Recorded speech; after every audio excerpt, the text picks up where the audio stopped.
வணக்கம். சிந்தனை களம் நிகழ்ச்சிக்கு உங்களை மீண்டும் அன்போடு வரவேற்கிறோம். அதே நேரத்தில் உள்கட்டமைப்பு வசதிகளை பொறுத்தவரை ஒன்றிய பாஜக அரசு மிக மிக மிக அலட்சியமாக இருக்கிறது என்பதை பல்வேறு நிகழ்வுகளின் மூலமாக நாம் பார்த்து கொண்டே இருக்கிறோம்.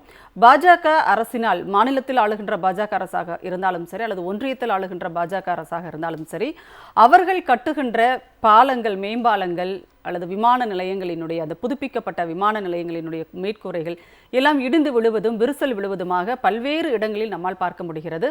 மக்கள் அன்றாடம் லட்சக்கணக்கான மக்கள் வந்து செல்கின்ற இடங்களில் இத்தனை கவனக்குறைவாக கட்டுமான பணிகளை மேற்கொள்வார்களா என்ற ஒரு கேள்வி எழுகிறது. அதற்கு முன்பாக குஜராத்தில் மோர்பி தொங்கு பாலத்தில் 140க்கும் மேற்பட்டோர் உயிரிழந்த ஒரு சம்பவத்தையும் நாம் பார்த்தோம். அதில் நடந்த ஊழல் என்பதாகவும் அன்று மிகப்பெரிய ஒரு பேசு பொருளான விஷயத்தையும் நாம் பார்த்தோம். இப்படி உள்கட்டமைப்புகள் என்பது ஒரு நாட்டினுடைய வளர்ச்சியை அயல் நாடுகளுக்கு, வெளிநாடுகளுக்கு, மற்ற நாடுகளுக்கு எடுத்து காட்டுகின்ற ஒரு விஷயமாக இருக்கும். ஆனால் இன்றைய ஒன்றிய பாஜக அரசை பொறுத்தவரை இந்தியாவில் அவர்கள் ஆட்சியில் மேற்கொள்வதாக சொல்லுகின்ற அல்லது அவர்கள் திறந்து வைக்கின்ற, பிரதமர் மோடி திறந்து வைக்கின்ற பாலங்களாகட்டும் அல்லது மற்ற உள்கட்டமைப்புகளாகட்டும் அனைத்துமே இன்றைக்கு வெளிநாடுகளில் இந்தியாவினுடைய ஒரு அவமானத்தினுடைய அடையாளமாகவே அவை மாறியிருப்பதை பார்க்கிறோம். புதிய நாடாளுமன்ற கட்டடத்திற்குள்ளேயே மழைநீர் ஒழுகுகிறது. ராமர் கோயில் கட்டினார்கள், அதனுடைய கருவறையின் மேற்கூரையிலிருந்து தண்ணீர் ஒழுகுகிறது என்று பல்வேறு விஷயங்களை நாம் தொடர்ந்து அடுக்கிக் கொண்டே போகலாம். மக்கள் மீதும் அக்கறை இல்லை, இந்த நாட்டினுடைய வளர்ச்சியின் மீதும் அக்கறை இல்லை என்றால் பிறகு ஒன்றிய பாஜக அரசுக்கு எதன் மீது அக்கறை, யார் மீது அக்கறை என்ற பல்வேறு கேள்விகள் இருக்கின்றன. பேசலாம். நம்மோடு கருத்துக்களை பகிர்ந்து கொள்வதற்காக திமுகவின் சார்பில் வழக்கறிஞர் மதிவாணன் அவர்கள் நம்மோடு இணைந்திருக்கிறார். அதேபோல் காங்கிரஸ் கட்சியின் சார்பில் திரு இனியன் ராபர்ட் அவர்கள் இணைகிறார். பத்திரிகையாளர் திரு பீர் முகமது அவர்கள் நம்மோடு இணைந்திருக்கிறார். கருத்துக்களை பதிவு செய்யலாம். அனைவருக்கும் வணக்கம். மதிவாணன் சார், இப்போ தொடர்ந்து இது நிறைய நம்ம பார்க்குறோம். மோடி திறந்து வச்சுட்டு போனார், அந்த பாலத்தில் விரிசல் விழுந்துருச்சு. அப்புறம் அவர் மெட்ரோ திறந்து வச்சார். இப்போ மும்பையில் பார்த்தீங்கன்னா 17 நாள் ஆகுது மோடி தான் அதை திறந்து வைத்தார். ஆனால் இன்றைக்கி அங்கேயும் மழை நீரால் சூழப்பட்டிருக்கிறது மெட்ரோ அப்படிங்கிறதெல்லாம் நம்ம பார்க்குறோம். ஏன் தொடர்ந்து இந்த மாதிரி நடக்குது அங்கே? இல்லை, அதாவது குஜராத் மாடல் என்பது அப்படின்னா ஒரு போலியான மீடியாக்களால் கட்டமைக்கப்பட்ட ஒரு மாடல்.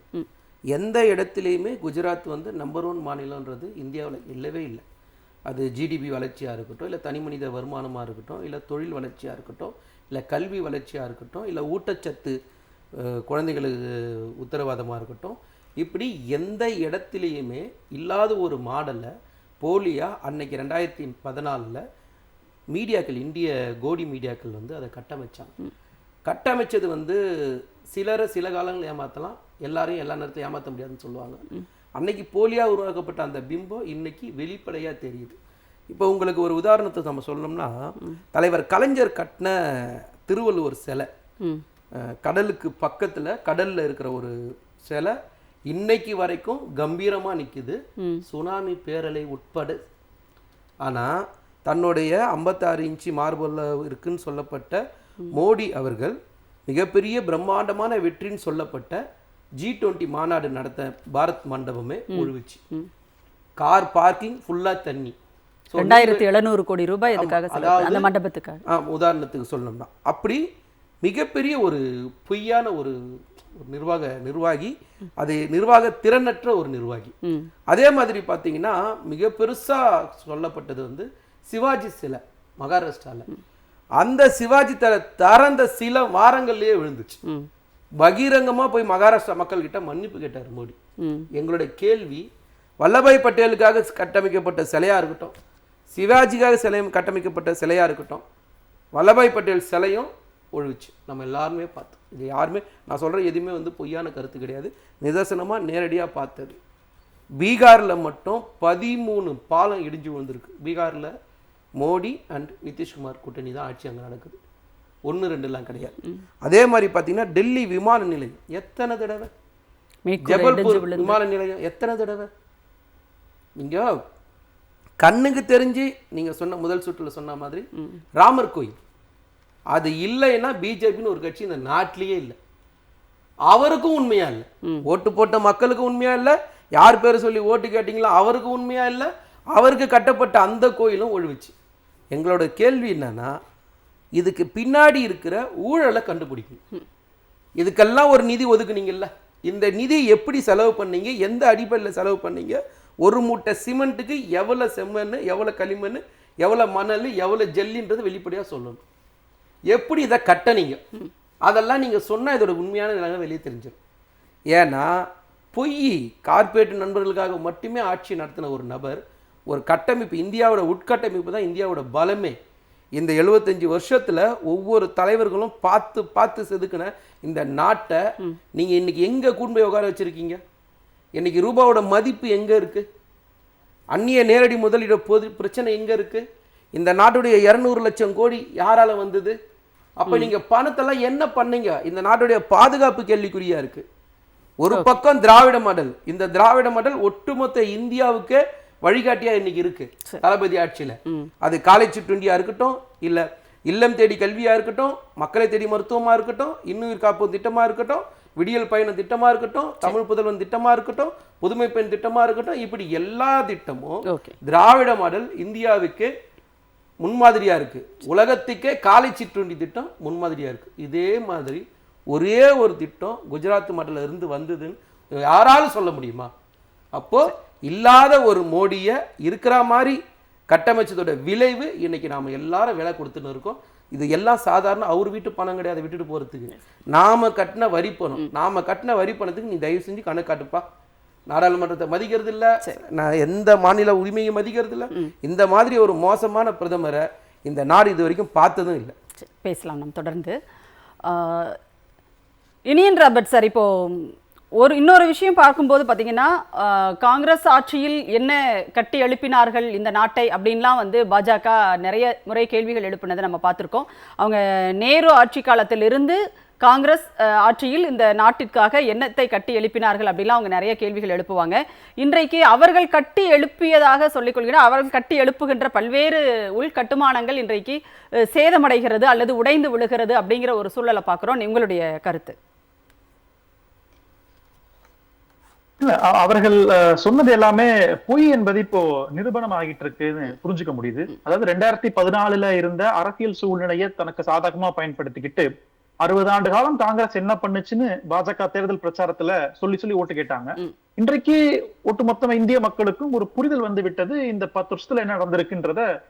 ஒரு பல பேர் பாதிக்கப்பட்டவங்க இருக்கிறாங்க. உதாரணத்துக்கு சொல்லணும்னா, உங்களுக்கு மதிவாணன் சார் ஏர்போர்ட்டை பத்தி சொன்னார். உங்களுக்கு பாலங்கள் மட்டுமே பல ஊர்கள்ல விழுந்திருக்கு. குறிப்பாக பீகார்ல சுல்தான்கஞ்ச் என்கிற ஊர்ல ஒரு பாலம் விழுந்திருக்கிறது, மோர்பி பாலம் விழுந்திருக்கிறது, மும்பைல கோக்லே பாலம் விழுந்திருக்கிறது. இப்படி ஏகப்பட்ட பாலங்கள் ஒன்றிய அரசுடைய நிதியில கட்டப்பட்ட இந்த ஒன்றிய அரசுடைய இந்த ஹைவேஸ் டிபார்ட்மெண்ட் கண்ட்ரோல்ல கட்டப்பட்ட எல்லா பாலங்களும் இடிந்து விழுந்திருக்கிறது. அப்போ இது என்ன சொல்லுதுன்னா, ஒன்று இதுல தரம் இல்லை, இதன் பின்னாடி ஊழல் என்பதை தாண்டி இது எல்லாத்தையும் கட்டுனது ஒரு அல்லது 2 நிறுவனங்கள் தான். அதுதான் முக்கியமான ஒரு பாயிண்ட நான் பார்க்க விரும்பப்படுறேன். அப்போ உங்களுடைய நண்பர்களா இருக்கக்கூடிய ஒரு சிலருக்கு மட்டுமே இந்த கான்ட்ராக்டை நீங்க கொடுத்து இதை கட்டுறதுனாலதான் இந்த மாதிரியான ஒரு விபத்து ஏற்படுதுன்ற அதுக்குள்ள இருக்கக்கூடிய இந்த அரசியல் வியாபாரத்தை நம்ம பார்க்கணும்னு நினைக்கிறேன். அப்போ உங்களுக்கு இதுல யார் கேள்வி கேட்கறது? இப்போ அந்த கட்டக்கூடிய நிறுவனம், தனியார் நிறுவனம், பிரதமரே எனக்கு வேண்டியவர் தான், நான் எப்படி வேணா கட்டுவேன், கட்டுனா பிரதமர் பார்த்துப்பாரு அப்படிங்கிற ஒரு புரிதல் இருக்கும். இந்த அரசியல் வியாபாரத்தை நம்ம வெளிக்கொண்டு வரணும் என்கிற ஒரு தேவை நமக்கு இன்னைக்கு இருக்குது. உதாரணத்துக்கு சொல்றேன், 1973 தமிழ்நாட்டுல கட்டப்பட்ட அண்ணா மேம்பாலம் இன்றைக்கும் தரமாக இருக்கிறது.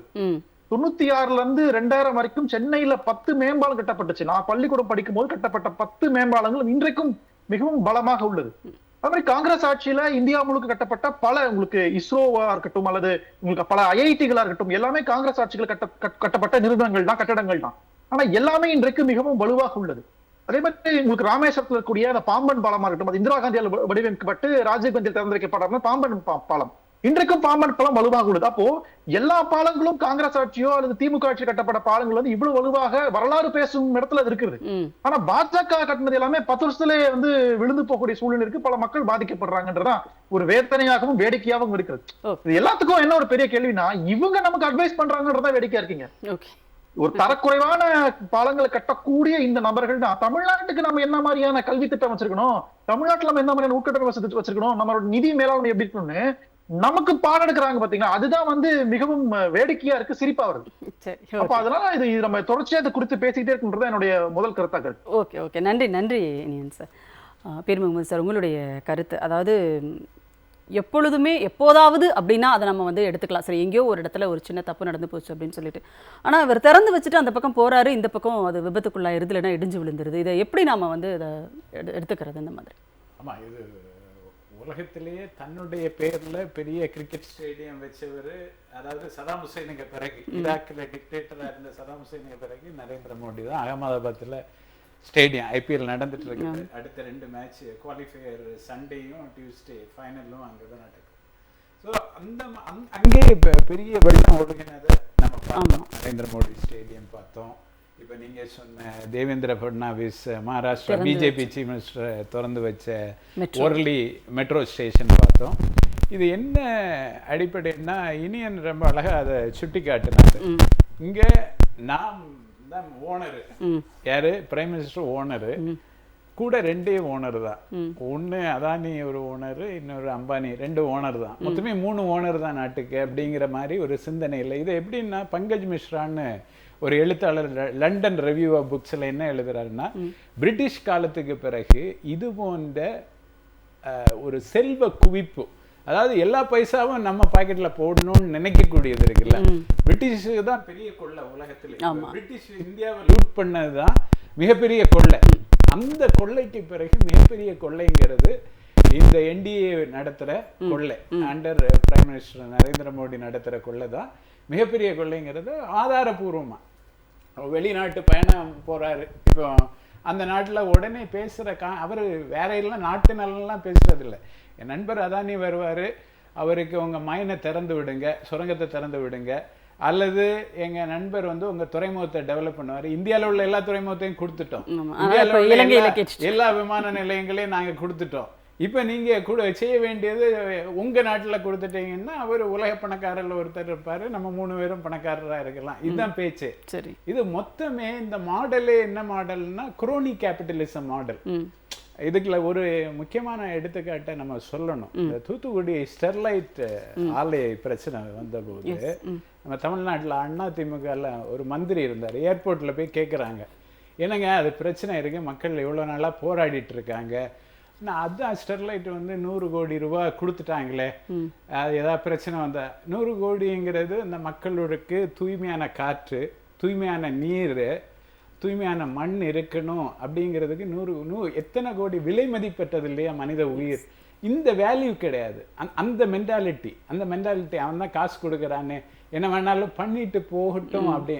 இங்க என்ன நடந்திருக்கு, ஒர்லி ஸ்டேஷன்ல அந்த காங்கிரீட் விழுந்து, அந்த ரீஇன்ஃபோர்ஸ்டு காங்கிரீட் சுவர் விழுந்து ட்ரெயினுக்குள்ள, மெட்ரோ ட்ரெயினுக்குள்ள தண்ணி வந்திருக்கு. உடனடியா மெட்ரோ சேவை நிறுத்தப்பட்டிருக்கு 4 நாள் முன்னாடி. இப்படி ஒரு மெட்ரோ ஸ்டேஷன் கட்டப்படுதுன்னா நீங்க எவ்வளவு ஊழல் பின்னால இருக்கும். ஏன் ஆளு அவன் என்ன வேணாலும் பண்ணலாம், எப்படி வேணாலும் கட்டலாம். அதுவும் மெட்ரோ ஸ்டேஷன் மாதிரியான இடங்கள் அப்படிங்கிறது முழுக்க வந்து எலக்ட்ரிக்கல் இது நிறைஞ்சது இல்லையா, எல்லாமே வந்து உங்களுக்கு எலக்ட்ரிக்கல்ல தான் அங்கே நடக்குது. அப்போ அதில் வெறும் தண்ணியால மட்டுமே விபத்து ஏற்படக்கூடும் அப்படின்னு நம்ம சொல்ல முடியாது. ஒருவேளை மிகப்பெரிய ஒரு மின் விபத்து கூட ஏற்படுவதற்கு வாய்ப்பு இருக்கிறது. எப்படி இவ்வளவு ஒரு அலட்சியமாக மக்கள் பயணிக்கிற ஒரு இடத்துல அவங்களால இருக்க முடியுது அப்படின்னு? அந்த மக்கள் முதன்மையானவர்கள் அப்படிங்கிற கான்செப்டே இல்லையா உங்களுக்கு. இப்போ 2 மாடல், ஆனால் சொன்ன மாதிரி 2 மாடல் இருக்கு இந்தியாவில். ஒன்று social justice model, inclusive model. இப்போ இன்னைக்கு லீடர் ஆஃப் த அப்போசிஷன் ராகுல் காந்தி இந்த தமிழ்நாடு மாடலை பற்றி தான் பேசுறாரு. இன்னொன்று குஜராத் மாடல். இந்த குஜராத் மாடல் பற்றி கிறிஸ்டோபர் ஜேஃபர்லாட்டன் பெரிய அறிஞர், அவர் எழுதின புத்தகத்தில் மிக அழகாக குறிப்பிட்டிருக்காரு. growth without development, அதாவது காசு வரும் ஆனா மக்களுக்கு வேலை வராது, வேலை இருக்காது. ஒரு பக்கம் விலைவாசி ஏறிட்டே இருக்கும், வாழத்தகாத நாடு மாறிடும். அதுதான் இதுல இருக்கக்கூடிய இவங்களுடைய மாடல்ல இருக்க. காசு வந்து பாருங்க, உலகத்திலே பெரிய கட்சி என்ன, BJP, world's largest political party. உலகத்திலே அதிகமா பணம் அக்கௌண்ட்ல வச்சிருக்கிறது யாரு? நான் 8000 கோடி தேர்தல் பத்திரம். எப்படி? அது பை ஒரு கம்ப்ளீட் ஃப்ராடு. அதை தான் உச்சநீதிமன்றம் சொல்லிச்சு, இப்படியெல்லாம் தேர்தல் பத்திரம் பண்ணக்கூடாதுப்பா, நிப்பாட்டு அப்படின்னு சொல்லிடுச்சு. ஸோ இந்த மாதிரி அதிகார குவிப்பு, செல்வ குவிப்பு, மொத்த கொள்ளை, மொத்த லூட்டிங், இது வித் ஒரு 4-5 பேரை வச்சு அந்த கொள்ளையை அடிக்கிறது அப்படிங்கிற மாடல் தான் இந்த இப்போ பாஜக model BJP NDA model model. இந்த மாடல்ல இருந்து நாடை விடுவிச்சா மட்டும்தான் நாடு இப்ப தமிழ்நாடு மாடலுக்கு போனா மட்டும்தான் நம்ம 75 வருஷத்துல காமிச்சிருக்கோம். இதுதான் மாடல், இதுதான் ஒரு இன்க்ளூசிவ் மாடல் ஆஃப் டெவலப்மெண்ட். இந்த மாடலை நோக்கி இன்னைக்கு இந்தியா பயணப்பட்டு கொண்டு இருக்கிறது. அவர்கள் தங்களது இறுதி காலத்தில் இருக்கிறார்கள் என்பதை ஏற்கனவே நம்ம பார்த்தோம். 24 ரிசல்ட்ஸ்ல ஜூன் 4 அன்னைக்கு பார்த்தோம். 240 இடம், எதிர்கட்சிக்கு 234 இடம். மக்கள் அதை ஏற்கனவே புரிய ஆரம்பிச்சிட்டாங்க. அவங்க தனது இறுதி ஆட்டத்தில் இருக்கிறார்கள். இதை தமிழ்நாடு அவர்களுடைய முடிவை விரைவுபடுத்தும் என்பதில் எந்த சந்தேகம். மதிவாணன் சார், நீங்கள் சொன்னீங்க, அதாவது குஜராத் மாடல் அப்படிங்கிறது ஒன்று கிடையவே கிடையாது, அது வந்து ஃபெயிலியரான மாடல், மோசமான மாடல், மோடி என்ற ஒரு பிம்பமே கிடையாது, இவங்க ஊதி அதை பெருசாக்கி வச்சுருந்தாங்க அப்படின்னு சொல்லிட்டு. இன்னொன்று சொன்னீங்க, சிலரை வந்து சில காலம் ஏமாற்றலாம் அப்படின்னு சொல்லிட்டு. ஆனால் நீங்கள் சொன்ன அந்த ஊதி பெருக்கப்பட்ட மோடியின் பிம்பம் என்ற அந்த ஒரு கட்டமைப்பு தான் 10 ஆண்டுகளை தாண்டியும் இங்கே வந்து அரசில் ஆட்சியில் வந்து இருந்துட்டு இருக்குல்ல. அப்போ இதை வந்து நீங்கள் எப்படி அதை சொல்லுவீங்க? இல்லை அதிகாரத்தில் இருக்கிறாங்கன்றது மட்டுமே ஒரு அளவுகோல் இல்லைல்ல. இப்போ ஒரு அதிகாரத்தில் இருந்து நாம் ஒரு இடஒதுக்கீடை எப்படி அணுகிறோம், ஒரு சமூக நீதியை நம்ம எப்படி பார்க்குறோம், மோடி எப்படி பார்க்குறாரு. இப்போ 10 லட்சம் ரூபாய் வச்சுருந்தா அவங்க ஏழைன்ற அவருக்கும் காலங்காலமாக அடிமையாக இருந்து அவங்கள சமூக நீதியை உயர்த்தணும்னு நினைக்கிற நமக்கும் எவ்வளோ பெரிய வித்தியாசம் இருக்குது. அந்த 10 லட்ச ரூபாய் ஏழைகள் வந்து ஓட்டு போட்டு வந்திருப்பாங்க. இப்போ குஜராத்தில் அந்த கலவரம் ஒன்று இல்லைன்னா மோடியே இல்லை. அது பின்னாடி நடத்துனது யாருன்றது எல்லாம் பார்த்தாங்களா இல்லையா? அந்த மாநிலத்துடைய உள்துறை அமைச்சர் அந்த மாநிலத்துக்குள்ளே வரக்கூடாதுன்னு சொல்லிட்டு உச்சநீதிமன்றம் சொல்லிச்சா இல்லையா? வேற மாநிலத்தில் போய் இருந்தார். அவர் தானே இன்னைக்கு இந்த நாட்டுடைய உள்துறை அமைச்சராக இருக்கிற அமித்ஷா. அப்போ அந்த கலவரம் எங்கே இருக்கிறது? இன்னைக்கு வரைக்கும் மதம், பாகிஸ்தானு, பசுமாடு, எரும மாடு, இடஒதுக்கீடு இதெல்லாம் என்ன பிஜேபியும் இல்லை, மோடியும் இல்லை. இதுக்கு எல்லாத்துக்கும் கட்டமைக்கப்பட்ட ஒரு பிம்பம் தான் மோடி. இதுக்கு எல்லாத்துக்கும் தேவைப்பட்ட ஆர்எஸ்எஸ் சொல்கிறத செய்யக்கூடிய ஒரு ஏவலால் இல்லை அடியால்னு சொல்கிறதுக்கு தான் மோடி அவங்க வச்சுருக்காங்களே தவிர மோடி செஞ்சதெல்லாம் சாதனைன்னா நான் சொன்னேன்ல, இப்போ தலைவர் கலைஞர் கொடுத்த எம்பிசி இடஒதுக்கீடாக இருக்கட்டும், இல்லை தலைவர் கொண்டு வந்த சிறுபான்மை இடஒதுக்கீடாக இருக்கட்டும், இல்லை தலைவர் கொண்டு வந்த அறிஞர் உள்ஒதுக்கீட்டார், இதே மாதிரி ஒரு இடஒதுக்கீடை நீங்கள் குஜராத்தில் உங்களால் காட்ட முடியுமா? நீங்க பிரதமராகி கூட ஒட்டுமொத்தமாகவே இடபிள்யூஎஸ் அப்படின்றது அதுவும் வந்து நாங்க ஏழைகளுக்கு தான் கொண்டு வந்திருக்கோம். பொருளாதார ரீதியான ஒரு மனுஷனோட சராசரி வருமானம் எவ்வளோ ஆண்டு வருமானம்? நீங்க என்ன உயர்த்திட்டீங்க? என்ன உயர்த்திங்க கொடுத்துட்டு நீங்க வந்து பொய்யான பேச்சு பேசின்னு இருக்கீங்க. முழுக்க இந்த தேர்தலே அவர் என்ன செஞ்சாரு? நான் சொன்னது தான் பேசினேன். பாகிஸ்தானு, பசுமாடு, இடஒதுக்கீடு பறிச்சு உங்ககிட்ட கொடுத்துருவாங்க. இதை தவிர ஒரு ஓட்டு கேட்கவே இல்லை. எங்கேயுமே சொல்லாரு. என்ன சொல்லி கேட்பாரு? ஆண்டுக்கு 2 கோடி பேருக்கு வேலை கொடுப்பேன்னு சொன்னார். செஞ்சு கொடுத்துட்டு கேட்டாரா? இல்லைன்னா வந்து கருப்பு பணத்தை மீட்டு கொண்டு வருவேன்னு சொல்லி 15 லட்ச ரூபா போடுறேன்னு சொன்னார். செஞ்சுட்டு ஓட்டு கேட்டாரா? இல்லைன்னா அந்த நாட்டில் இருந்து பெட்ரோல் விலையை குறைப்பேன், டீசல் விலையை குறைப்பேன்னு சொல்லி செஞ்சுட்டு வந்து அதுக்காக ஓட்டு கேட்பாரா? என்ன செஞ்சார் அவர் இந்த 10 வருஷத்துல? அதெல்லாம் இல்லாதனால தான் அவர் திரும்ப பாகிஸ்தானு, மதம் இதை கொண்டே போனார். நான் கேட்குறேன், இன்னைக்கு தொழில் வளர்ச்சியில் 9.69% நம்பர் 1 மாநிலம் தமிழ்நாடு. குஜராத் எங்கே இருக்குது? சரி, தனிமனித வருமானத்தில் தமிழ்நாடு எங்கே இருக்குது? குஜராத் எங்கே இருக்குது? சுகாதார உட்கட்டமைப்பில் குஜராத் எங்கே இருக்குது? தமிழ்நாடு எங்கே இருக்குது? நீங்கள் ஒரு வளர்ச்சின்றதே எப்படி இருக்கணும்னா எல்லாருக்குமான வளர்ச்சி இருக்குது. ஒரு உடம்புல எல்லாம் வளரணும். தலையிலேருந்து எல்லாம் வந்து அதுக்கு பேர் வந்து அந்த பையன் குண்டா இருக்கிறான்னு சொல்லிடுவாங்க. ஆனால் ஒரு இடம் மட்டும் வளர்ந்து அதுக்கு பேர் வீக்கம். குஜராத் மாடல்ன்றது வீக்கம். அது மாடலே இல்லை. இல்லாத மாடலை அன்னைக்கு போய் நான் என்ன கேட்குறேன், ஆட்சிக்கு முன்னாடி வரைக்கும் காங்கிரஸ் ஆட்சி மீது எத்தனை ஊழல் குற்றச்சாட்டு சொன்னாங்க. இன்னைக்கு ஒரு வாரத்துக்கு முன்னாடி காமன்வெல்த் ஊழலிருந்து விடுவிச்சாங்களா இல்லையா? பிஜேபி ஊழல்னு சொல்லி கட்டமைச்ச கதைகள் ஏதாவது உச்சநீதிமன்றமோ இல்லை ஏதாவது ஒரு கோர்ட்டு வந்து தண்டிச்சிருக்கா? அப்போ எல்லாம் பொய் தானே. ஓகே, ஒரே மூலதனம் பொய். அந்த பொய்யை மட்டுமே வச்சு பேசுகிறாங்க. நாங்கள் கேட்குறோம், இத்தனை சிலைகள் விழுந்ததை பற்றி நான் சொன்னேன். இப்போ இத்தனை சிலைகள் மட்டும் இல்லை, நான் சொன்ன வள்ளுவர் சிலையாக இருக்கட்டும், இல்லைன்னா வந்து வள்ளுவர் கோட்டமாக இருக்கட்டும், தலைவர் கலைஞர் கட்டின 44 அணைகள், நீர்த்தேக்கங்கள் இன்னைக்கு வரைக்கும் ஸ்ட்ராங்காக இருக்க இல்லைன்னு உங்களால் சொல்ல முடியுமா? ஆழியாறு அணையிலேருந்து கொடுத்தீங்கன்னா நான் பெரிய பட்டியலே படிப்பேனே, என்கிட்ட கையில் இருக்கு. அப்போ உங்களோட பெரிய பிரச்சனை என்னன்னா, இல்லாததை இருக்குதுன்னு பேசுறீங்க, நாங்கள் இருக்கிறத இருக்குதுன்னு பேசுகிறோம். இவ்வளோதான் வித்தியாசம். அப்போ பொய்யை மட்டுமே சொல்லி நீங்கள் இந்த மெட்ரோ ட்ரெயின் விழுறது, நீங்கள் வந்து சிலைகள் விழுறது, மண்டபம் விழுறது, கோயிலை ஒழுங்காக கட்டாமல் இருக்கிறது, இதுக்கு எல்லாத்துக்குமே ஒரு முடிவுன்னு ஒன்று இருக்கும். ரொம்ப நாளைக்கெல்லாம் சகோதரர் சொன்ன மாதிரி 300 290 இன்னைக்கு 240 அப்படியே வீட்டுக்கு போக வேண்டியது தான். அதுக்கான எல்லா வேலையும் மக்கள் செஞ்சுட்டு தான் இருக்காங்க, பார்க்க தான் போகிறாங்க. சரி, பேசுவோம் நாம் தொடர்ந்து. இனியன் ராபர்ட் சார், இப்போ என்னென்னா இன்னொரு பக்கம் வந்து எல்லாமே வந்து அவர்கள் செய்வது எல்லாவற்றையும் நாம் வந்து இப்போ குற்றம் சொல்லிக்கிட்டே இருந்தாலும் கூட அடுத்தடுத்த கட்டங்களுக்கு இப்போ சிஏஜி வந்து கிட்டத்தட்ட 7.5 லட்சம் கோடி ஊழல் அப்படிங்கிற ஒரு விஷயத்தை வந்து அவங்க வெளியிட்டாங்க. ஒவ்வொரு துறை வாரியாக என்னென்னலாம் நடந்துச்சு, 1 கிலோமீட்டர் அந்த சாலை போடுவதற்கு அவங்க எவ்வளவு நிர்ணயம் பண்ணியிருந்தாங்க அப்படிங்கிறதெல்லாம் பெரிய பேசு பொருளாக பேசியும் கூட அது வந்து அவர்களை பெரிய அளவில் எதுவும் பாதிக்கலையே. அதற்கு தொடர்ச்சியான நடவடிக்கை என்ன இருந்தது? இங்க எதுவுமே இல்லையே. அது ரொம்ப நம்ம தீவிரமா ஆராய்ச்சிக்கு உட்படுத்த வேண்டிய ஒரு இடம் நான் பாக்குறேன். இப்ப எப்படின்னா, மோர்பி பாலம் விழுந்த இடத்துல, உடைஞ்சு விழுந்த இடத்துல 140 பேர் இறந்தாங்க. அதே பாராளுமன்ற தொகுதியில மீண்டும் பாஜக வெற்றி பெறுகிறது. அப்போ அந்த வாக்காளர், குஜராத்ல இருக்கக்கூடிய வாக்காளர்கள் அல்லது வட இந்தியாவில் இருக்கிற வாக்காளர்களுடைய மனநிலை அல்லது அவர்களுடைய எதிர்பார்ப்பு என்னன்றது நமக்கு வெளிப்படையாக புரிந்து கொள்ள முடிகிறது. தமிழ்நாட்டில பெரியார் என்கிற ஒரு தலைவர் இருந்தார், பிறந்தார், இங்க சமூக நீதிக்காக போராடினார், ஒரு மறுமலர்ச்சியை ஏற்படுத்தினார். அந்த மாதிரி வட இந்தியால மறுமலர்ச்சி ஏற்படாமல் போனதனுடைய விளைவு அங்க நிறைய பேரு மத வெறியோட அல்லது ஒரு ஜாதி வெறியோட இருக்கக்கூடிய மக்கள் பெரும்பான்மையா இருக்கிறாங்க. அப்போ இத காங்கிரஸ் கட்சி அல்லது தலைவர் ராகுல் காந்தி போன்றவர்கள் இன்னைக்கு வந்து நம்ம வந்து சாதிவாரி கணக்கெடுப்பு அதன் மூலமாக ஏற்படுகின்ற மாற்றங்கள் குறித்து நம்ம பேசுறது அல்லது அது குறித்து ஒரு பிரச்சாரத்தில் ஈடுபடுறது ஒரு பெரிய சேலஞ்சிங்கா தான் இருக்கு. அப்போ இந்த மதத்தை வச்சுக்கிட்டு அவங்க வட இந்தியாவில் எந்த அளவுக்கு வாக்குகளை சேகரிக்கிறாங்க, பாகிஸ்தானை காமிச்சு எந்த அளவுக்கு வாக்குகளை சேகரிக்கிறாங்க, அதன் மூலமாக ஆட்சியில் அவங்க வந்து தக்க வைக்கப்படும். இதை தாண்டி அவர் எந்த டைனமிக்ஸும் கிடையாது. உங்களுக்கு மத்திய பிரதேசல வந்து உங்களுக்கு பெண்களுடைய கல்வி மிகவும் மோசமாக இருக்கிறது. உத்தரப்பிரதேசத்துல மனிதர்களோட மேம்பாடு மிகவும் மோசமாக இருக்கிறது. பீகார்லயும் அப்படித்தான் இருக்கிறது. ஆனா இந்த மாநிலங்கள் மீண்டும் மீண்டும் பிஜேபி தான் வெற்றி பெறுகிறது என்றால் அப்ப அந்த மாநிலத்தினுடைய அஜெண்டா என்னவாக இருக்கிறது, அவருடைய எதிர்பார்ப்பு என்னவாக இருக்கிறதா? ரொம்ப சிம்பிள். அவங்களுக்கான அந்த மதம், அதன் சார்ந்த குறியீடுகள் அதுதான் அடையாளமாக இருக்கிறது அரசியலுக்கான. பாஜக அப்ப ஒன்றியத்தில் இருக்கிற பாஜக வந்து உணர்வுகளோடு தொடர்புடைய அது எமோஷனலா இருக்கக்கூடிய விஷயங்களை மட்டுமே முன்னிறுத்துகிறது தனக்கு கேடயமாக அப்படின்னு சொல்றீங்களா? இப்ப மதம், அதுக்கப்புறம் வந்து தேசபக்தி போன்ற அந்த விஷயங்களை தனக்கு கேடயமாக பயன்படுத்துகிறதா?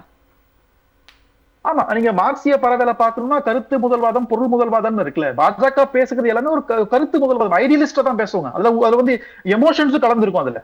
அப்போ உங்களுக்கு அதன் அடிப்படையில தான் அவங்களுடைய அரசியல் சித்தாந்தத்தை கட்டமைக்கிறாங்க. அது மூலமாக ஒரு இன்செக்யூரிட்டி, ஒரு பாதுகாப்பின்மை மக்களிடையே ஏற்படுத்துறாங்க.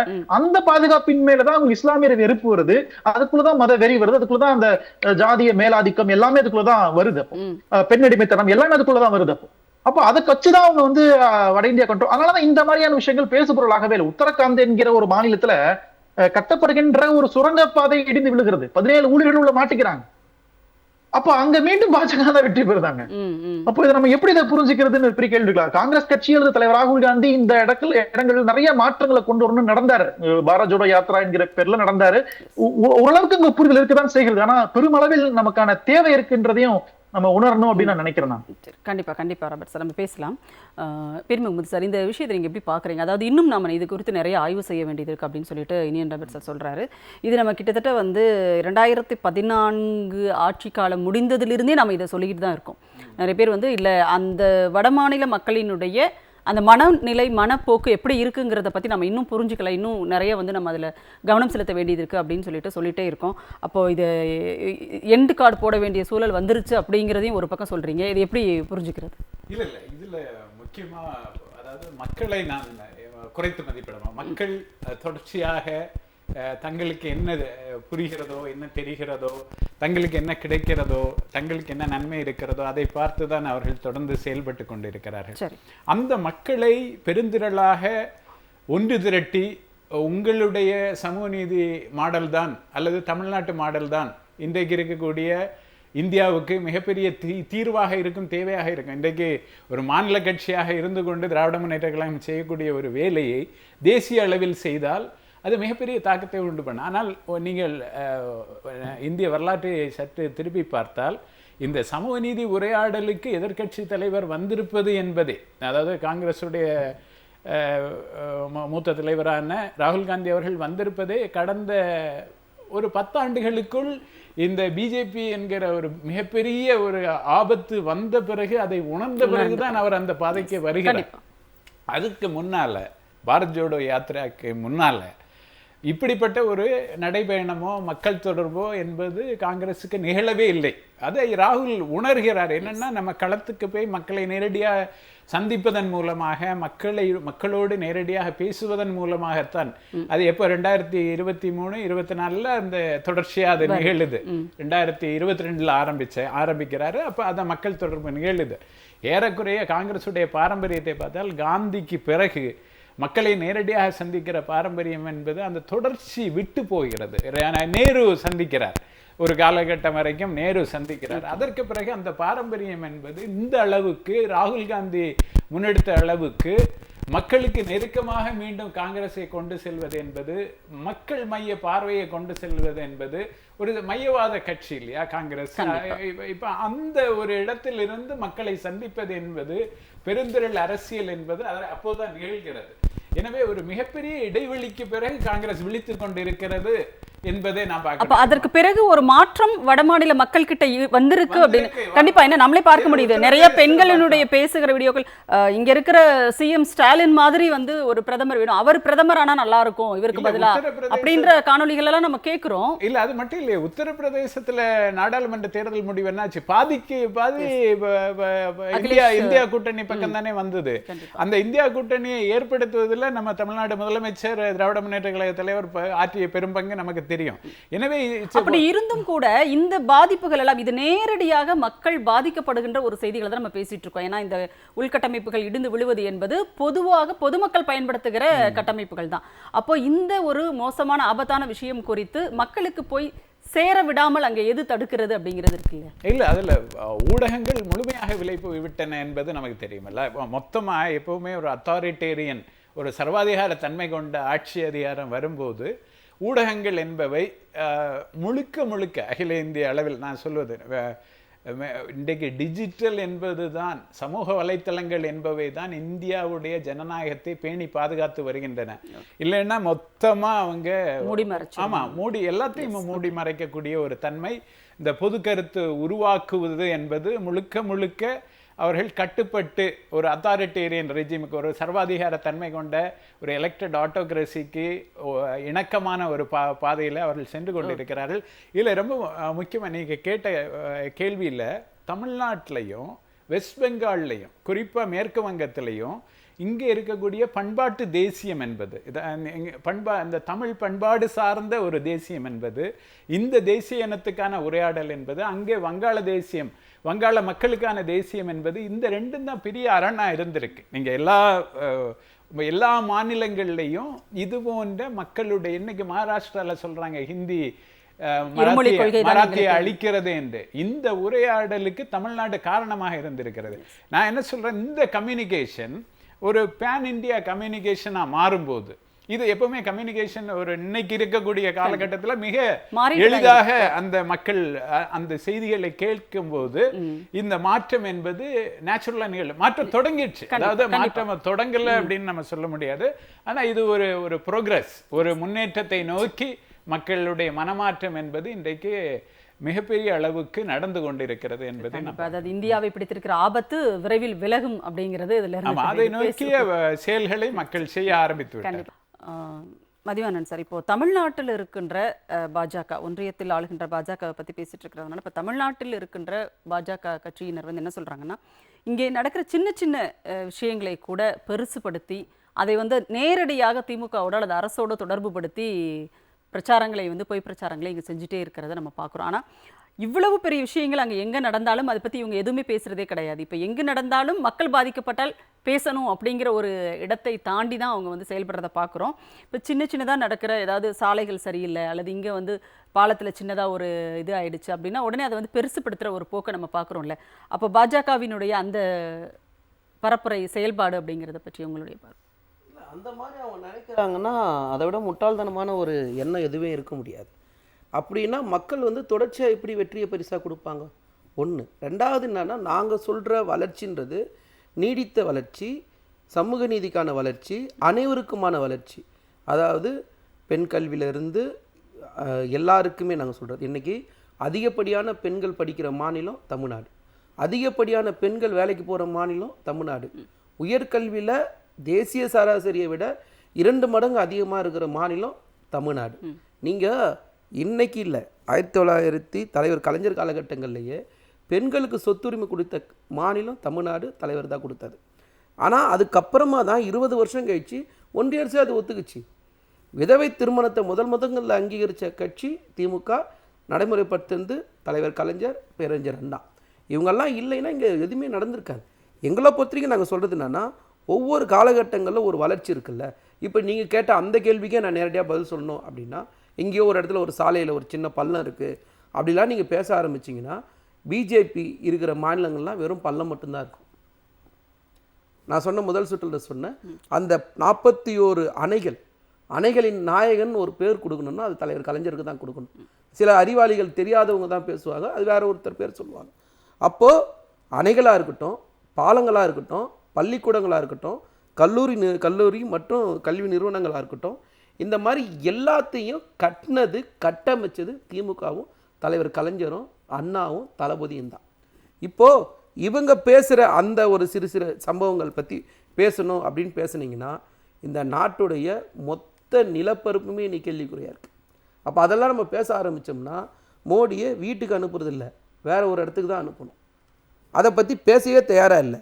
இந்த இடத்துல நீங்கள் இன்னைக்கு மின்னணு பொருட்கள் ஏற்றுமதியில் நம்பர் 1 மாநிலம் தமிழ்நாடு, ஜவுளி பொருட்கள் ஏற்றுமதியில் நம்பர் 1 மாநிலம் தமிழ்நாடு, அதே மாதிரி தொழில் துறைங்க உகந்த மாநிலத்தில் நம்பர் 1 மாநிலம் தமிழ்நாடு. 10 லட்சம் கோடி நேரடி அந்நிய முதலீடு இருந்திருக்கோம், 30 லட்சம் பேருக்கு வேலை வாய்ப்பு உருவாக்கியிருக்கிறோம். இன்னைக்கு இது எல்லாம் நம்ம சாதனையாக சொல்கிறோம். என்னோட கேள்வி, இதே மாதிரி பிஜேபி ஆள்ற எந்த மாநிலமும் இல்லை, ஒன்றிய பாஜக அரசு சொல்லுது ஜப்பானை பின்னுக்கு தள்ளி இந்தியா பொருளாதாரத்தில் முன்னாடி வந்துட்டோம் நாங்கள். ஆமாம், அதை தான் நாங்கள் சொன்னோம். நாங்கள் உருவாக்குறது தானே இந்தியாவுக்குன்னு ஏது தனி வருமானம்? நாங்கள் கஷ்டப்பட்டு உருவாக்குறது கட்டமைக்கிறதுலாம் இந்தியான்னு அவர் பேர் எடுத்துக்கிறாரு. எங்களோட கேள்வி என்னன்னா, நீங்கள் ஆண்ட குஜராத்தை சொல்லுங்கள், நீங்கள் ஆள்ற உத்தரப்பிரதேசம் சொல்லுங்கள், ராஜஸ்தானை சொல்லுங்கள், மத்திய பிரதேசம் சொல்லுங்கள், சத்தீஸ்கர் சொல்லுங்கள், அசாம், உங்களுடைய மாநிலங்கள் ஆளுகின்ற மாநிலத்தை பற்றி பேசுங்க. அதில் என்ன மாதிரியான வளர்ச்சி கொடுத்துருக்கீங்க, அதில் இந்த இந்திய ஒன்றியத்துக்கு உங்களுடைய பங்கு எவ்வளோ, அதை பற்றி பேசுங்க. நீங்கள் பொதுவாக இந்தியாவோட வளர்ச்சின்றது அப்படி பார்த்தா, நான் தமிழ்நாடுடைய ஒரு மாநில இந்த உள்நாட்டு உற்பத்தின்றது குறைந்தபட்சம் 100 நாடுகள் இருக்க விட அதிகமான உள்நாட்டு உற்பத்தி நம்மக்கிட்ட தான் இருக்குது. பாகிஸ்தானுடைய பொருளாதாரத்தோடு நம்ம பொருளாதாரம் அதிகம். நீங்கள் ஒட்டுமொத்த இந்தியாவோட கூட பாகிஸ்தானை ஒப்பிட வேணாம். அப்போ நாங்கள் பேச ஆரம்பித்தோம்னா நீங்கள் எங்களுக்கு பதிலாக சொல்ல முடியாது. நீங்கள் எப்படி பேசுகிறீங்கன்னா, உங்கள் மேலே இருக்கிற குறைகள் அத்தனையுமே வெளியே காட்டக்கூடாதுன்றதுக்காக இந்த சின்ன பசங்க சண்டை போடும்போது அடிச்சுட்டு முதல்ல கை கட்டி உட்காந்துரும், அது அவன் தான் அடிச்சானு, அந்த மாதிரி கதை இவங்க கதை. எந்த விதமான சாதனையில் கிடையாது. சாதனை சொல்லி மக்கள்கிட்ட ஓட்டு கேட்க முடியாது, சாதனைகள் வச்சு பேசவே முடியாது எந்த பிஜேபி காரங்களும். இன்னைக்கு கூட நான் சொல்கிறேன், இன்னைக்கு பிரதமர் சொல்கிறார் ஆபரேஷன் சிந்தூர் இன்னும் முடியலன்றார். இன்னைக்கு சொன்னேன் ஹரியானால மறுபடியும் அந்த போர் நடந்தா மக்கள் என்ன செய்யக்கூடாது அப்படிங்கிற அப்ப நீங்க எத்தனை நாளைக்கு தான் மக்களை இப்படியே வச்சிருப்பீங்க? நீடித்த வளர்ச்சின்றதுக்கு பத்தி எங்கேயாவது பிரதமர் பேசுறாரா? நீங்க என்ன சொல்லி ஓட்டு கேட்டு இந்த நாட்டை 2014 ஆள வந்தீங்க? வளர்ச்சியை கொடுப்பன்னு தான் வந்தீங்க. எங்களுடைய கேள்வி, வளர்ச்சி எங்கேயாவது கொடுத்தீங்களா? கொடுத்த வளர்ச்சி பெட்ரோல் விலை உயர்வு, ரூபாவோட விளைவு, வேலை வாய்ப்பு இல்லாமை, சுகாதார சீர்கேடு, நீங்க நாட்டில் இருக்கிற ஒட்டுமொத்த அவர் வளர்ச்சி குறித்து எல்லாம் பேசுறாரு சார். ஏன்னா இன்னைக்கு கூட பாத்தீங்கன்னா அந்த மாவோயிஸ்டுகள் குறித்து பேசும்போது, இனிமேல் அந்த பகுதிகளில் எல்லாம் கல்வியும் பொருளாதார வளர்ச்சியும் தொழில் வளர்ச்சியும் மிகப்பெரிய அளவில் சென்று சேர்ப்போம் நாங்கள் அப்படின்னு அவர் பேசுறாரு. அவ்வளோ கல்வி மேல பாசம் இருக்கிறவர் தான் தமிழ்நாட்டுக்கான நிதியை தர மாட்டாரா? அவ்வளோ பாசம் இருக்கிறவர் தான் ஒட்டுமொத்த இந்தியாவோட கல்வி நிதி எவ்வளோ, தமிழ்நாட்டோட கல்வி நிதி எவ்வளோ? நாம் 60,000 கோடி கொடுக்குறோம் தமிழ்நாட்டுக்கு, நம்மளுடைய நிதி மட்டும். நான் சொல்றது எஜுகேஷன், ஹையர் எஜுகேஷன் ரெண்டும் சேர்த்து சொல்கிறேன். பள்ளி கல்வித்துறையும் உயர்கல்வித்துறையும் சேர்த்து சொல்கிறேன். நீங்கள் ஒட்டுமொத்த நாட்டுக்கு 60,000 கோடி தான் கொடுக்குறீங்க. இது என்ன கணக்கு இது? அப்போ நீங்கள் கல்வியை கொடுப்பீங்க, நீங்கள் சொல்லுவீங்க, அதை நாங்கள் நம்பணுமா? அப்போ முழுக்க பொய் மட்டுமே பேசுகிற மோடி, பொய் மட்டுமே பேசுகிற பிஜேபி, வளர்ச்சியை கொடுக்க தெரியாத பிஜேபி பதவியில் இல்லாமல் இருக்க தான் எல்லாருக்குமே நல்லது. சரி, பேசணும், தொடர்ந்து பேசலாம். பீர் முகமது சார், இப்போது எல்லாவற்றையும் தனியார் மயமாக்குகிறது. நீங்கள் சொன்னீங்க விமான நிலையங்களை கொடுத்துட்டாங்க, துறைமுகங்களை கொடுத்துட்டாங்க, ரயில்வே நிலையங்களை கொடுத்துட்டாங்க அப்படின்னு நீங்கள் சொல்லும்போது, ஆனால் இன்றைக்கி ரயில்வே நிலையங்களை புதுப்பிக்கிற ஒரு திட்டத்தை, அம்ரித் பாரத் அப்படின்ற ஒரு திட்டத்தை ஒவ்வொரு குறைந்தபட்சம் பெரிய ரயில்வே நிலையங்களாக இருந்தால் ஒரு 800 கோடி ரூபாய் அளவிற்கு நிதி ஒதுக்கி அதெல்லாம் புதுப்பிக்கிறாங்க. அப்போ எதுக்காக வந்து அதை புதுப்பிக்கணும் அப்படிங்கிற ஒரு கேள்வி இருக்கு இல்லையா? அப்போ புதுப்பிக்கிறது அப்படிங்கிறது மக்களுக்காக இல்லையா? அப்போ வேறு யாருக்காக? மக்கள் பணத்தை கொடுத்து தான் அது எல்லாத்தையுமே அவங்க செய்கிறாங்க. அப்போ இந்த விஷயங்களை நீங்கள் எப்படி பார்க்குறீங்க? மக்களுக்கு பலன் கிடைக்க போகிறது, புது ஜொலிக்கின்ற ஒரு ரயில்வே நிலையங்கள் கிடைக்க போகிறது அப்படின்னு எடுத்துக்கலாமா? இல்லை, இது முழுக்க முழுக்க ஏமாத்து வேலை அப்படின்னா இந்த ஸ்டேஷன் ஒர்லி ஸ்டேஷன், ஆச்சாரியா தேக் சவுக் ஸ்டேஷன், இந்த 2 ஸ்டேஷனில் தண்ணி ரயிலுக்குள்ள மெட்ரோ ரயிலுக்குள்ள தண்ணி வந்தது இல்லையா? அதில் எல்லா அங்கே உள்ள எடிட்டோரியல் அனாலிசிஸ் முழுக்க பத்திரிகைகளோடது என்னென்னா ப்ரைவேட்டைசேஷன் வித்தவுட் அக்கௌண்டபிலிட்டி. அதுதான் தலைப்பு. அதாவது நீங்கள் தனியார் மயமாக்குறீங்க, அவங்களுக்கு மக்களுக்கு பதிலளிக்க கடமைப்பட்டவர்கள், அரசு எந்திரங்களுக்கு பதிலளிக்க கடமைப்பட்டவர்கள். அந்த உணர்வை ஊட்டாமல் நீங்கள் தொடர்ந்து தனியார் மயமாக்கி கொண்டிருக்கிறீர்கள் அப்படிங்கிற குற்றச்சாட்டை தான். எந்த அளவுக்குன்னா அங்கே இருக்கக்கூடிய முன்னணி பத்திரிகைகள்லாம் எழுதியிருக்குது அப்படின்னா, இது எவ்வளவு பெரிய சாதாரண மக்களுக்கு எவ்வளோ பெரிய அச்சத்தை விளைவித்திருக்கு. டெல்லியில் மும்பையில் நடந்ததுனால அவங்க சென்னையில் மழை வரும், மழைக்காலம் வரும், டெல்லியில் மழைக்காலம் வரும்.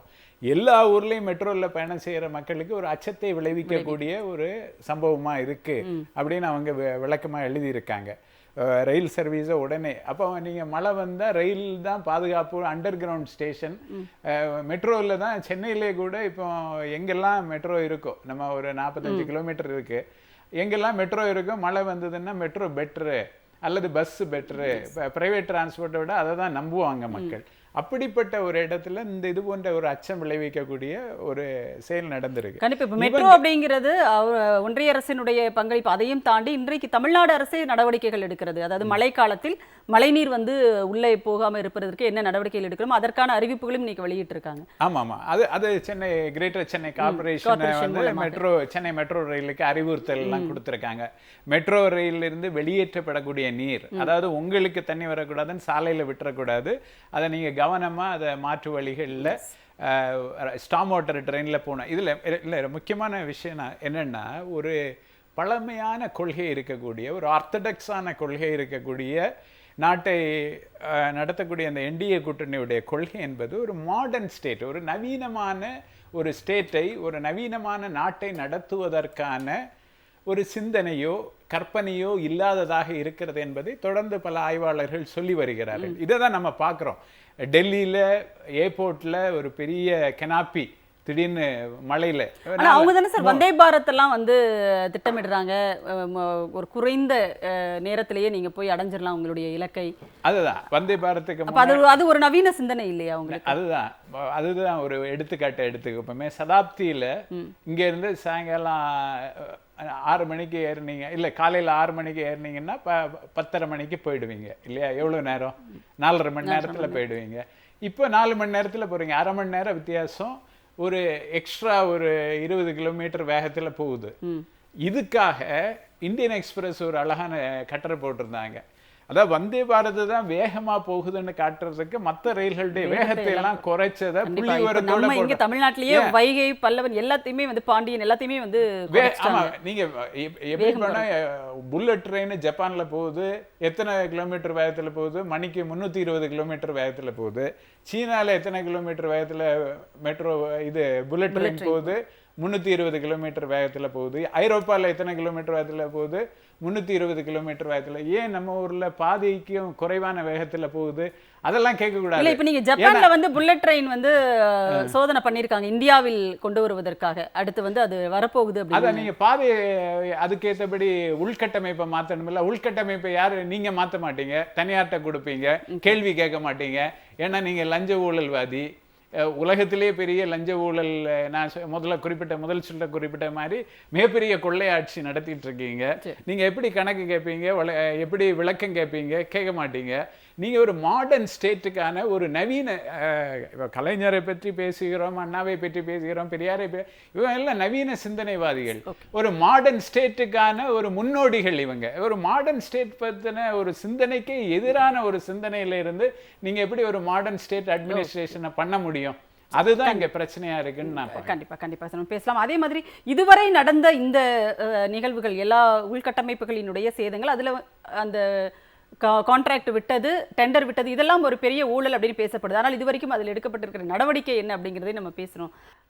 இனியன் ராபர்ட் சார், இப்போ என்ன நடவடிக்கை அப்படிங்கிறது இருக்கு இல்லையா? நிறைய பாலங்கள் இடிந்து விழுந்திருக்கு. பீகார்லேயே நீங்கள் வந்து சொன்னீங்க எத்தனை பாலங்கள் இடிந்து விழுந்திருக்கிறது. மெட்ரோ ரயில் நிலையங்களில் வந்து மேற்கூரைகள் எல்லாம் ஒழுகுகிறது. நாடாளுமன்ற கட்டடம் வந்து மழையினால் வந்து அதனுடைய முகப்பு வாயில் நுழைவாயிலேயே வந்து தண்ணீர் தேங்கி நிற்கிறது. G20 வந்து உலக தலைவர்கள் எல்லாம் இருக்கின்ற ஒரு இடத்திலேயே மழைநீர் உள்ளே புகுந்து அது ஒரு மிகப்பெரிய ஒரு சர்ச்சையானது.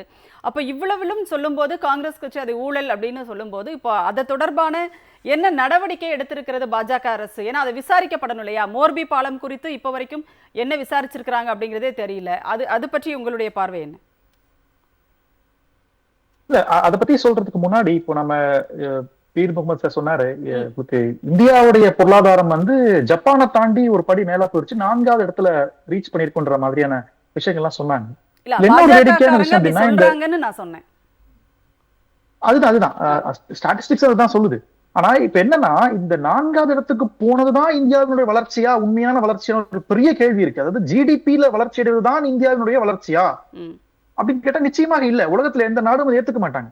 அப்போ ஜிடிபி என்பது ஒரு அளவு மாற்றம், அது ஒரு குவான்டிடேட்டிவா இருக்கிற ஒரு டெவலப்மெண்ட். அது உங்களுக்கு குவாலிட்டேட்டிவா வந்தோம்னா, உங்களுக்கு பண்பு ரீதியாக அல்லது தரம்னு வந்தோம் அப்படின்னா அதுல வந்து உள்கட்டமைப்பு வசதிகள், கல்வி விகிதாச்சாரம், தனிநபர் வருமானம், மனிதவள மேம்பாடு, ஏகப்பட்ட ஸ்டாட்டிஸ்டிக்ஸ் இருக்கு, பல டேட்டாக்கள் இருக்கு. அதெல்லாம் எடுத்து பாத்தீங்கன்னா இந்தியா மிகவும் பின்தங்கி இருக்குது. ஊட்டச்சத்து குறைபாடு, ஏகப்பட்ட தகவல் இருக்கு. அப்போ குவாலிட்டி வைஸ் நீங்க ரொம்ப பின்னாடி இருக்கிறீங்கன்ற உண்மையை அவங்க முதல்ல ஏத்துக்கணும். அப்போ இந்த குவான்டிட்டியில ஜிடிபியில் அடைஞ்சிட்டா மட்டும் பெரிய சாதனை பாஜக சார்ந்தவங்க திருப்பி பேசிட்டு இருக்கிறது வந்து ஒரு மிகப்பெரிய பிழை, மிகப்பெரிய தவறு. இந்த இடத்துல நாங்க என்ன கேட்கிறோம் அப்படின்னா, அதாவது உங்களுடைய கட்சியை, காங்கிரஸ் கட்சியை பல நேரங்களில் வந்து பொருளாதாரத்தை வந்து ரொம்ப அதல பாதாளத்திற்கு கொண்டு போய் விட்டது பாஜக அப்படின்னு விமர்சனம் பண்றீங்க.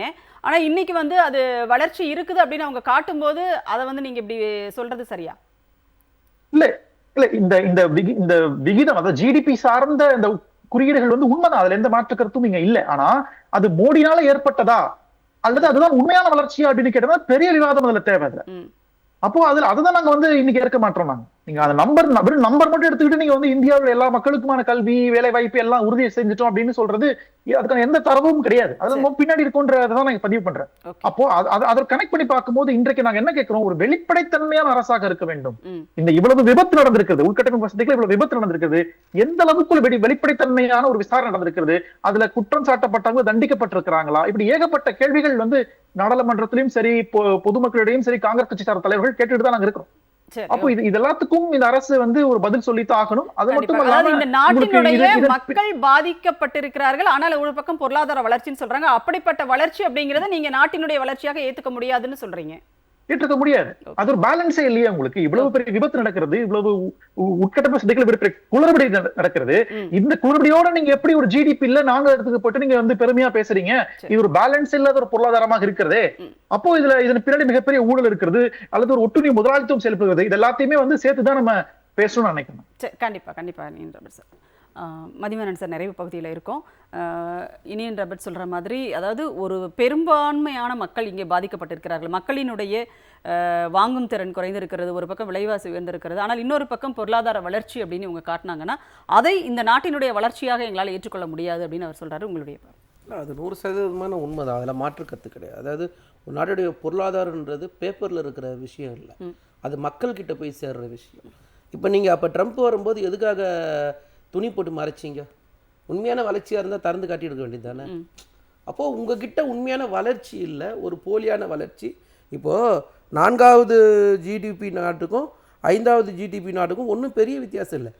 4.187, இது 4.186, அவ்வளோதான். ட்ரில்லியன் எக்கனாமிக்கு தான், ஒன்றும் பெரிய டிஃப்ரென்சேஷனால இல்லை. அதனால் இவங்க வந்து பெருசாக நினைக்கிறது வந்து நான் வந்து 4வது இடத்துக்கு கொண்டு வந்துட்டேன், நாங்கள் வரும்போது 10வது இடத்துல இருந்ததுன்னா அது ஓவர் நைட்டில் வந்த விஷயம் இல்லை. 65 வருஷம் காங்கிரஸ் கட்சி வளர்த்தது, ஒட்டுமொத்த இந்தியாவில் இருக்கிற எல்லா மக்களும் எல்லா ஆட்சியாளர்களும் சேர்த்து வளர்த்த ஒரு வளர்ச்சியில் நீங்கள் வந்து மேலே உட்காந்துட்டீங்க, அவ்வளோதானே தவிர அது உங்களுடைய வெற்றின்னு நினைக்கக்கூடிய. நீங்கள் சொல்கிற உட்கட்டமைப்பை பற்றி நீங்கள் பேசணும்னு சொன்னால் எனக்கு ஒரே ஒரு நிமிஷத்தில் நீங்கள் தயவு செஞ்சு தூய்மை கங்கை திட்டத்தை பற்றி பேசணும், மெட்ரோ ரயில் திட்டத்தை பற்றி பேசணும், புல்லட் ரயில் திட்டத்தை பற்றி பேசணும்.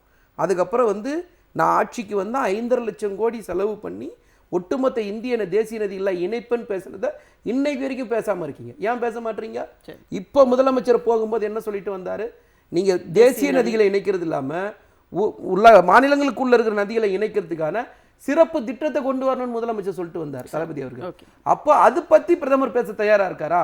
வளர்ச்சின்றது திரும்பவும் சொல்ற நிலையான நீடித்த வளர்ச்சியா இருக்கணும், அனைவருக்குமான வளர்ச்சியா இருக்கணும். அதானிக்கும் அம்பானிக்கும் உங்க கார்பரேட் நண்பர்களுக்கான வளர்ச்சியா இருக்கக்கூடாது. நேர்மையானவர்களா இருந்தா, உண்மையானவர்களா இருந்தா தயவு செய்து ஆட்சிக்கு வந்தோடனே பிஎம் கேர் நிதியை தயவு செஞ்சு பேசுங்க. இன்னைக்கு வரைக்கும் பிஎம் கேர் நிதி யாரு, எவ்வளோ, எங்க, இது வரைக்கும் சொல்லல. தமிழ்நாட்டில் நாங்க கொரோனா காலகட்டங்களில் வசூல் பண்ண நிதியை அனைத்து பத்திரிகைகளை நாங்கள் விளம்பரமாக கொடுத்தோம். யார் கொடுத்துருக்கா எவ்வளோ, அதே தான் நாங்கள் பிரதமர்கிட்டையும் எதிர்பார்க்கோம். பெருமுகம் சார், உங்களுடைய நிறைவு கருத்து ப்ளீஸ். இதில் ஒரே ஒரு சின்ன விளக்கம் தான். என்ன விஷயம்னா, நீங்கள் இன்னைக்கு அமெரிக்கா முதல் பொருளாதாரம் $25 ட்ரில்லியன், அடுத்தது சைனா இருக்குது ஒரு $18 ட்ரில்லியன். என்னன்னா, நீங்களே நாளைக்கு பிரதமர் ஆனாலும் தொடர்ந்து இந்தியாவுடைய இன்னைக்கு இருக்க மக்கள் தொகை இருக்குல்ல 140 கோடி, இதில் பாதி பேர் 70 கோடி பேர் இன்னைக்கு 25 வயதுக்கு கீழானவர்கள். அடுத்த 30 ஆண்டுகளில் இந்தியாவுடைய பொருளாதாரம் அமெரிக்க பொருளாதாரத்தை விட உயர்ந்துடும் நேச்சுரலாக, யார் பிரதமராக இருந்தாலும். அது என்னன்னா, தனிநபருடைய சம்பாத்தியம், உழைப்பு, இது எந்த கட்சிக்கும் பெருமை இல்லை. ஏன்னா நம்ம தான் வேர்ல்ட்ஸ் மோஸ்ட் பாப்புலஸ் கண்ட்ரி, உலகத்திலே மிகப்பெரிய ஜனநாயக நாடு, உலகத்திலே அதிகமான இன்னைக்கு மக்கள் வளம் என்பது இருப்பதால் யார் பிரதமரானாலும் எந்த கட்சி ஆட்சியில் இருந்தாலும் இந்தியாவுடைய பொருளாதாரம் என்பது அடுத்த 30 ஆண்டுகளில் வளரும், அமெரிக்க பொருளாதாரத்தை விட உயரும். இதற்கு எந்த கட்சி உரிமை கோரினாலும் அது ஒரு போலியான பிம்ப கட்டமைப்பு. இதை நாம் மக்களுக்கு திரும்ப திரும்ப ஒரு கல்வியாக சொல்லிக்கொண்டே இருக்க வேண்டும். அவர்கள் பொய் சொல்லுகிறார்கள், அவர்கள் பொய்யாக விளம்பரம் செய்து கொண்டிருக்கிறார்கள். இது யார் பிரதமராக இருந்தாலும், யார் ஆட்சியில் இருந்தாலும், எந்த கட்சி ஆட்சியில் இருந்தாலும் இந்தியா வளரப்போகிறது, இந்தியா உயரப்போகிறது. அதை யாரும் தடுக்க முடியாது. கண்டிப்பாக கண்டிப்பாக. அதாவது 2008 மன்மோகன் சிங் அவர்கள் இருந்தபோது இந்தியாவினுடைய பொருளாதாரத்தை வந்து ஒரு நிலையாக ஸ்டேபிளாக வச்சிருந்த ஒரு விஷயம் இருக்கு இல்லையா, அதிலிருந்து அந்த ஒரு கட்டமைப்புகள் எல்லாம் இங்கே இருக்குது. அதையும் சேர்த்து நம்ம வந்து பேசியாகணும், வரலாற்றோடு சேர்த்து பார்க்க வேண்டும். கண்டிப்பாக ஒரு நல்ல ஒரு உரையாடல். இன்னும் நிறைய பேசணும்னா மோடி அவர்களினுடைய இந்த விஷயங்களை பற்றி நிறைய பேசலாம். அதாவது பாஜக கட்டுறதெல்லாம் இடியுது, இல்லைன்னா ஏற்கனவே யாராவது கட்டினதை அவங்க இடிக்கிறாங்க. இதுதான் இதில் இருக்கிற சிம்பிளான விஷயம் நான் நினைக்கிறேன். நன்றி, உங்கள் அனைவருடைய கருத்துக்கும் மிக்க நன்றி. சிந்தனை களம் நிகழ்ச்சி திறன் நிறைவடைகிறது. மீண்டும் ஒரு நிகழ்ச்சியில் சந்திப்போம். அதுவரை நன்றி, வணக்கம்.